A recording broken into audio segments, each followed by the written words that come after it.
Welcome back to the show. I'm your host, Ethan, and this is Porfiro, the story told from your perspective, brought to you by WMHD. Your first 2 weeks at the university go without incident. You do the dropout paperwork, and you learn a lot about magic. You didn't really expect the study all night, sleep in class thing to work, but it does. You sneak into the dorm showers to clean yourself up. Well, no, you don't sneak. You don't need a key to access some of the dorms, and most of them have shower stalls in the bathrooms. Nobody questions you, there or elsewhere. Apparently, college students have better stuff to do with their time than worry about your business. You hear, mostly from people who catch you napping, that it's easy to get accommodations for almost free if you're willing to climb lots of stairs.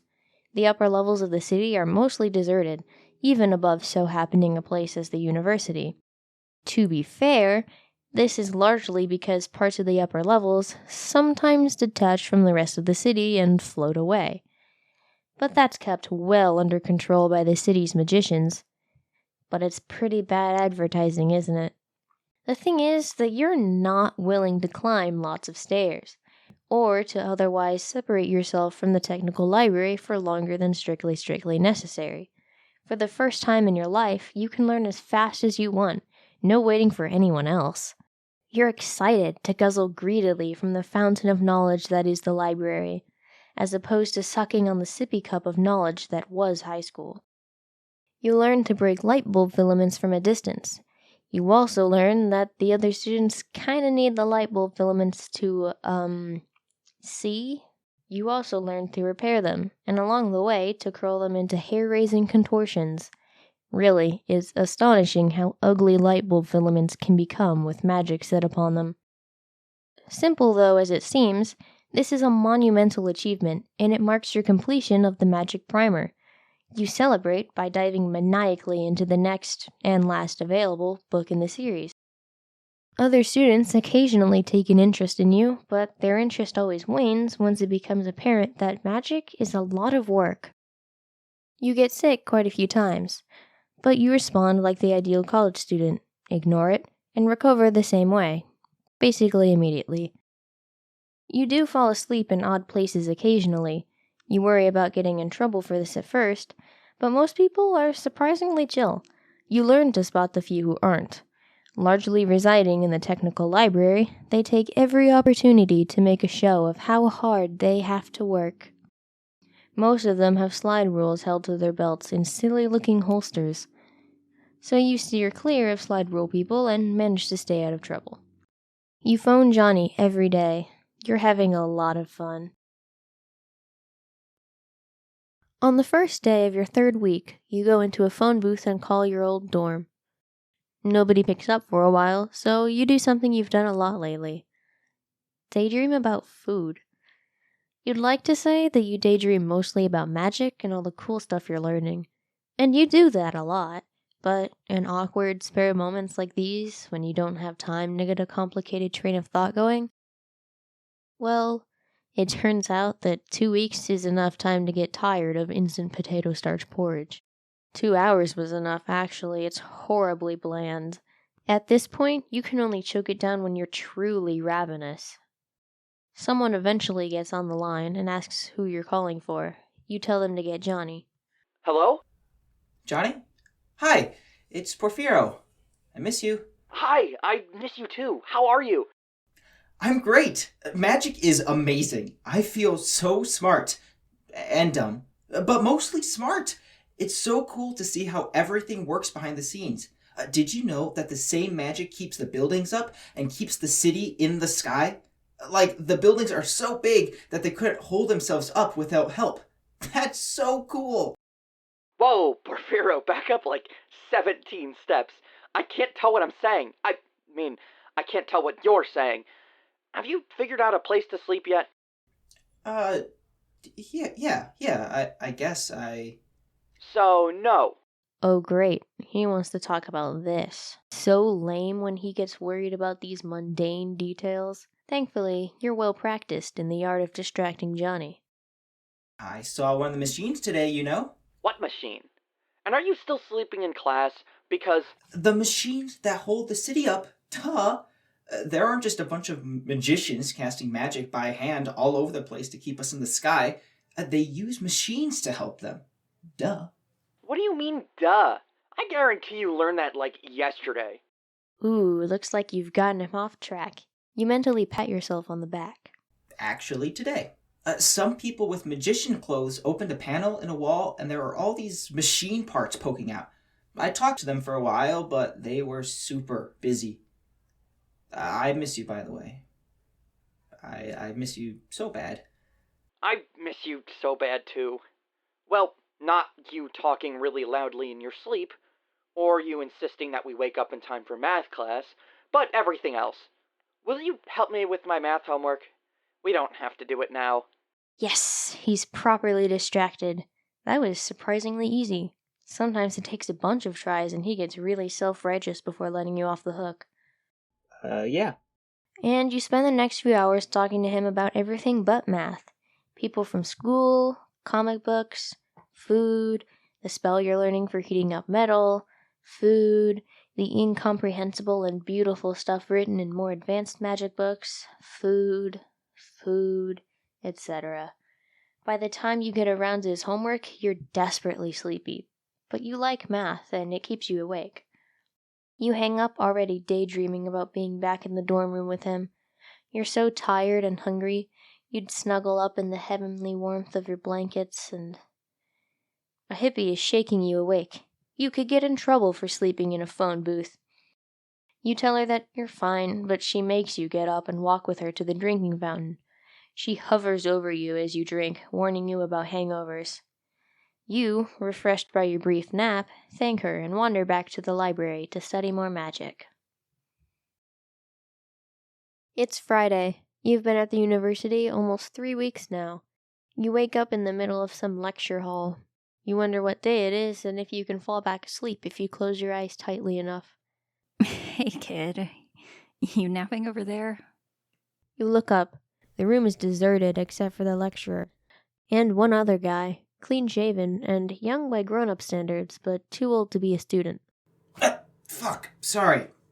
I won't do it again. Shit. I'm sorry. The lecturer gives you a look, trying not to laugh, and leaves. The other guy stays put, smiling at you. After a minute, you realize 2 things. 1, he wants to talk to you. And 2, he's wearing a pointy hat with gold stars on it. A magician hat. You don't care. You don't want to talk to him, or do anything else that's not sleeping. The whole world can fuck itself right now for all you care. But you sort of scrub your face off and get up. You're pretty sure he's one of the magicians you talked to briefly when they opened that panel in the wall. He's got more than a magician's hat. He's got the whole outfit. In this case, a lovely blue robe with sleeves to the floor. Your name's Porfiro, right? Yeah. What's yours again? I'm Martin. He shakes your hand. His sleeves glitter with gold embroidery. I don't really know how to say this without giving it away. I have a puzzle. We've seen your work in the library. We think you'll know what to do with it. Will you take a look? Your sleep-deprived brain prepares to say no. I can get you tea or something at a cafe. Okay. You follow him out of the lecture hall. He has a shy smile and a tired, excitable air. You have a feeling that he's stressed out a lot, but it doesn't seem to be getting him down. So, I don't know what you've done so far, but do you know what to do with this? He gives you a puzzle, a mess of copper wires and intricate little machine parts. You give it back to him, solved. Very nice. I think you have potential, kid, and not just gravitational potential. Well, that's the dorkiest thing you've ever heard, including all the stuff you said to the girl you liked in 5th grade. He gives you a strange look. Maybe you know this look. Maybe it's the one you give Johnny after you've told a real dud of a joke. Martin's hoping you'll laugh? You do so, and he breaks into a relieved smile. You decide you like this Martin guy. You follow him to a cafe and he buys you tea and cookies. You sit with him at a table and tuck in with much excitement. It's far better than the free stuff you've managed to score between rounds of nasty potato porridge. So, if you're interested in magic, well, join us for dinner. I know you kids need to eat, like most people. I'm getting off track. Do you want to come to dinner with us, kid? I can take you out. You swallow a big mouthful. Realize you have crumbs on your face. Yeah, definitely. Who's us? Well, just whoever's free. Ideally, you'd meet with all the other magicians. There aren't very many of us. But, well, life's busy and most of them will be tied down with work. But Carmen has fall break coming up, so she'll be free. A small part of yourself thinks, wow, tied down with work, how adult. Cool. You don't think this is the kind of response to show on your face, though. Where should I meet you? Martin gives you an address and time. After that, you can't stop cramming cookies in your face long enough to make conversation, but Martin doesn't seem to mind. You leave and spend the afternoon hiding in the shower to scrub every inch of your clothing. You arrive early outside the restaurant.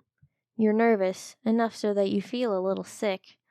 Your stomach always hurts when you're stressed, which you hate, but maybe right now it's a good thing. You probably shouldn't have eaten to the exclusion of making conversation earlier. After a while, Martin shows up and takes you inside. Wow, you sit in the smoking section. There's a lady waiting for you, cigarette in hand, smoke flying up to the ceiling. She has curly hair and a suit jacket over her orange dress. Kid, meet Carmen. She works in, well, she's our department head, among other things. She does, how would you describe it, Carmen? The lady, Carmen you suppose, gives you a big sad smile that almost looks a little sarcastic. I deal mostly in design documents and bureaucrats, among whom I suppose I number. The sadness and/or sarcasm goes out of her smile and she draws on the cigarette. You're Porfiro, aren't you? I've heard good things about you. Only good things, I hope. Ah, shit. What a stupid thing to say. She gives you a confused look. Yes. So, tell us about yourself, Porfiro. What are you majoring in? Oh, shit, fuck. Well, I want to study magic. All the other stuff isn't really interesting, is it? Sure, but... Aw, go easy on the kid, Carmen. He's shy. Martin, don't say that. No, it's okay, Miss Carmen. It's true. The adults look at you with raised eyebrows. Just call me Carmen. And call me Dr. Sir Martin III, Ph.D. Esquire. He grins at you. Waiting for you to talk? Maybe. Better say something. You're a doctor? Carmen tilts her head back to look at Martin with another big smile. No, and he'll be embarrassed if you call him Sir. Won't you, Martin? Yeah, maybe. Anyway, we shouldn't make the kid talk right off the bat. Here, kid, sit down. Do you know what you want to eat? No idea. Anything's fine. Anything but more instant porridge. He sits, and so do you. Okay, we'll order for you. So, kid, why do you want to become a magician? What happened to not making you talk? I don't know. It's interesting. I think it's cool. Figuring out how to do stuff, seeing behind the scenes, getting to learn stuff, You don't think you're explaining this well, and you have a rather stupid grin on your face. But Martin's returning it at least. It's not all fun, you know. There's a lot of thankless work, and I often get asked to do the impossible. Rather gratifying if you can figure out how to do it, though. Well, if you can figure out how to do it, then it's not the impossible. But you get to stretch the limits of what is possible. That's not the same thing. She draws grumpily on the cigarette, blows a stream of smoke at him, and laughs like someone much younger. Then she looks at you guiltily. Excuse us. It's stimulating work, and beautiful in its way. But it's very technical, too. And most of the flashy stuff hasn't been possible for the past several hundred years. Isn't the city itself only like 300 years old? Yeah, things have gone downhill kind of fast. Not that there's anything we can do about it. Carmen shoots him a dirty look and he smiles. He means that it's not our fault. Not that our jobs are pointless. A server comes by and takes orders. You've never heard of what the adults order you. You hope it's not porridge. A silence falls, and you realize you'd better fill it before they start getting curious about your classes. So, when I applied here, I wanted to be a magic major, but there weren't even any courses listed. There's a magic department. Why no classes? You think this lie will hold water because you've been sleeping in classes all over and never once encountered a magic class. Oh, you didn't know? I thought everyone did. Magic has, fallen on hard times. It has? But there are so many TV shows and comic books about magic, like Kung Fu Kingdom and stuff.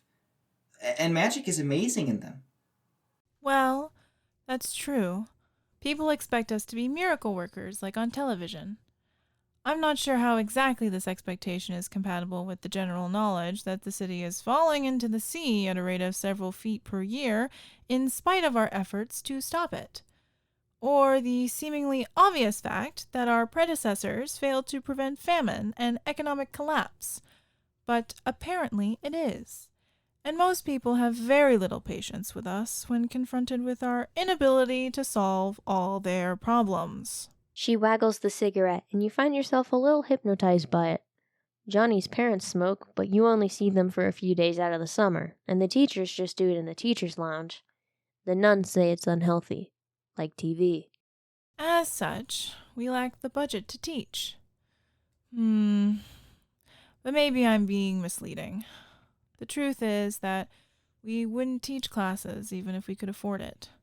We don't have time between attending to emergencies, of which there are many. Really, they come up daily. Carmen nods and sighs and draws in the cigarette. You realize she's much younger than you thought she was.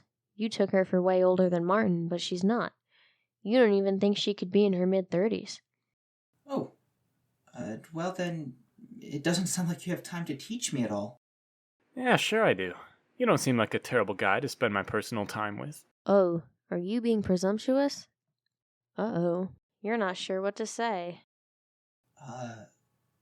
I could... I don't know, keep studying with books? I don't want to take up all your time. Actually, if you want to learn much more than you know right now, books won't be of use to you. And neither will anyone else but us. What? Why not? Because the books only record a smattering of what you need to know. A disorganized smattering at that. Most knowledge is passed down from teacher to student and student to teacher. No, just the first one.